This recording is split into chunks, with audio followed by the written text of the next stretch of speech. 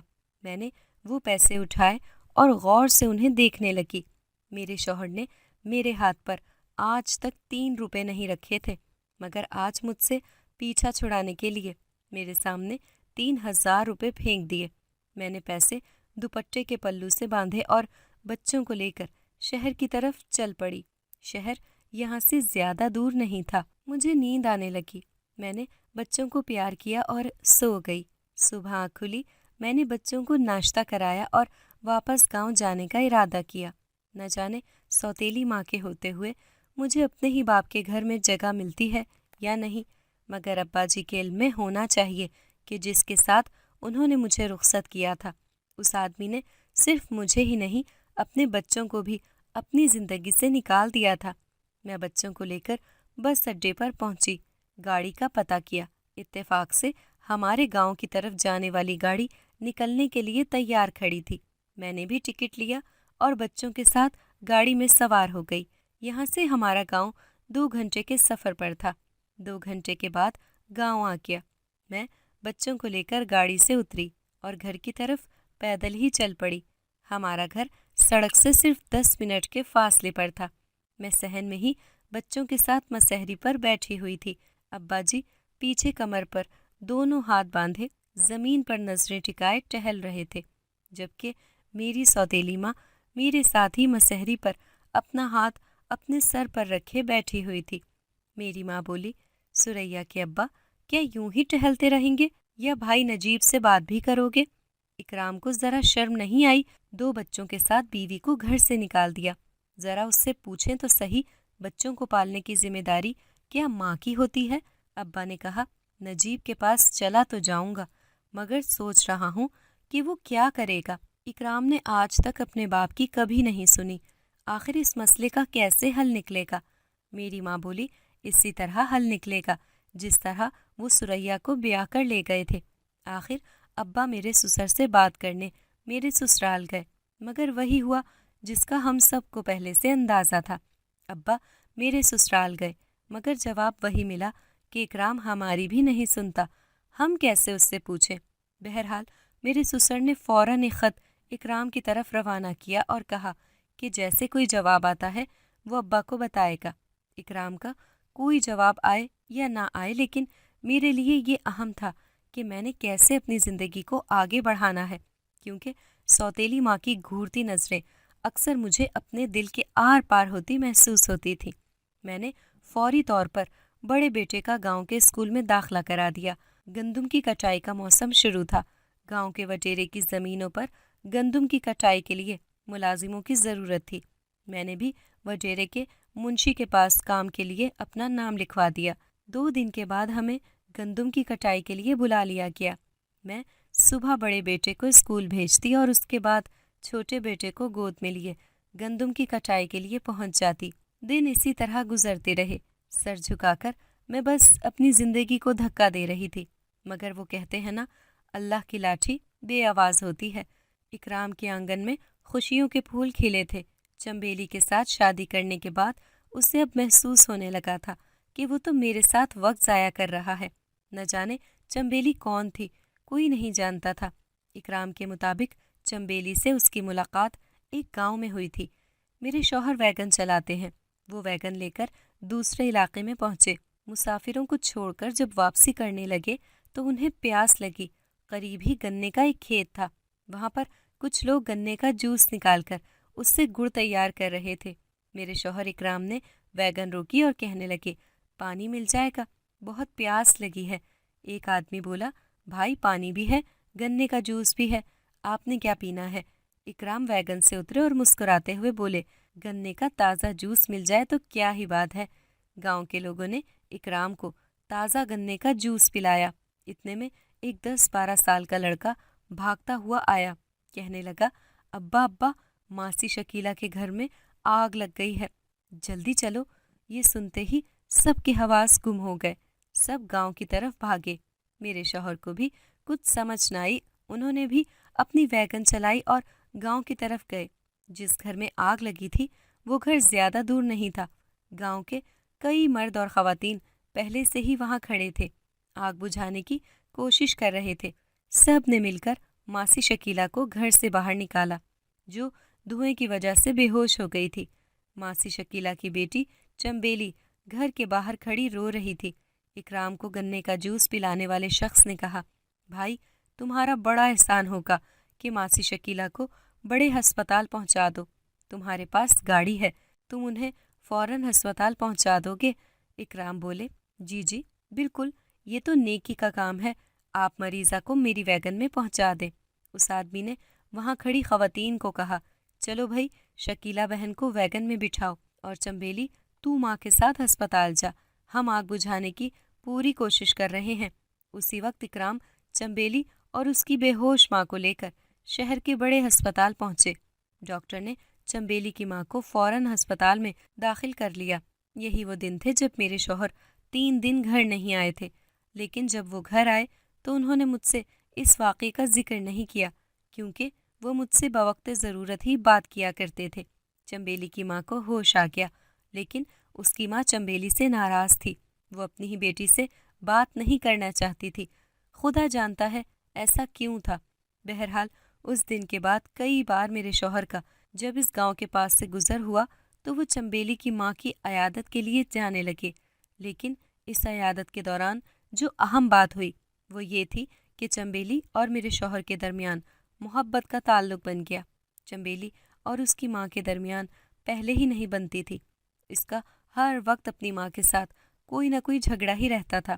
اکرام نے جب چمبیلی کا رشتہ مانگا تو چمبیلی کی ماں نے نہ صرف فوراً ہاں کر دی بلکہ اسی وقت قاضی کو بلا کر چمبیلی اور اکرام کا نکاح پڑھا دیا، اور اکرام سے کہا، اب یہ تمہاری بیوی ہوئی، اسے لے جاؤ یہاں سے۔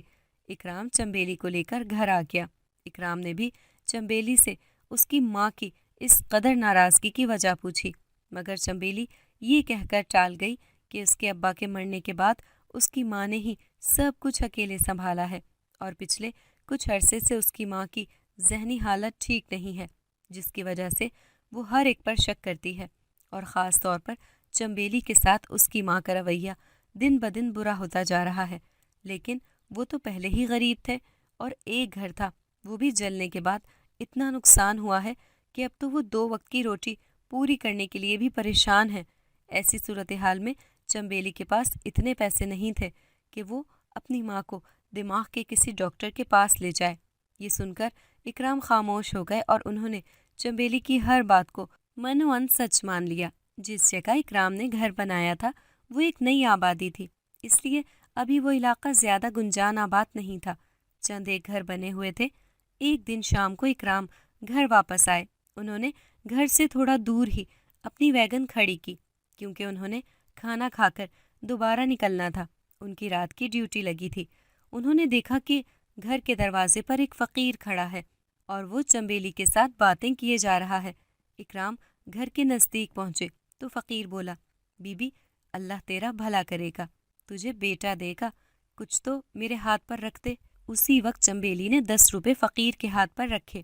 اس نے اکرام کو سلام کیا، دعائیں دی اور چلا گیا۔ اکرام اندر آئے تو چمبیلی نے دروازہ بند کر دیا۔ اکرام نے پوچھا، میں نوٹ کر رہا تھا کہ کافی دیر سے دروازے پر کھڑا ہے، کیا کہہ رہا تھا؟ چمبیلی نے کہا، بس کہنا کیا تھا، میں نے صرف اتنا کہا کہ بابا معاف کر دے، مگر وہ پتہ نہیں کون کون سی کہانیاں سنانے لگ گیا۔ بچے بھوکے ہیں، بیوی بیمار ہے، علاج کے پیسے نہیں ہیں، ابھی وہ یہی کہہ رہا تھا، اوپر سے آپ آ گئے۔ اکرام کہنے لگے، اوہ اچھا، لیکن چمبیلی تو گھر میں اکیلی ہوتی ہے، پہلی بات تو یہ ہے کہ کسی انجان بندے کا نام سن کر دروازہ ہی نہ کھولا کر، اور اگر کوئی فقیر بھی آ جائے تو اسے پیسے دے کر چلتا کیا کر، آج کل کا زمانہ ٹھیک نہیں ہے۔ چمبیلی نے کہا، جی جی میں بالکل سمجھ گئی، آپ پریشان نہ ہوں، میں نے بہت محنت سے گندم کی کٹائی کی، میری سہیلی نگینہ وہ بھی میرے ساتھ گندم کی کٹائی کر رہی تھی۔ نگینہ کی شادی بھی ہو چکی تھی، مگر ابھی تک اللہ نے اسے بچے نہیں دیے تھے۔ ہم گندم کی کٹائی سے فارغ ہوئے، دوپہر کے کھانے کا وقت ہو چکا تھا۔ اللہ بھلا کرے میری سہیلی کا۔ میرے حالات کو دیکھتے ہوئے وہ اپنے گھر سے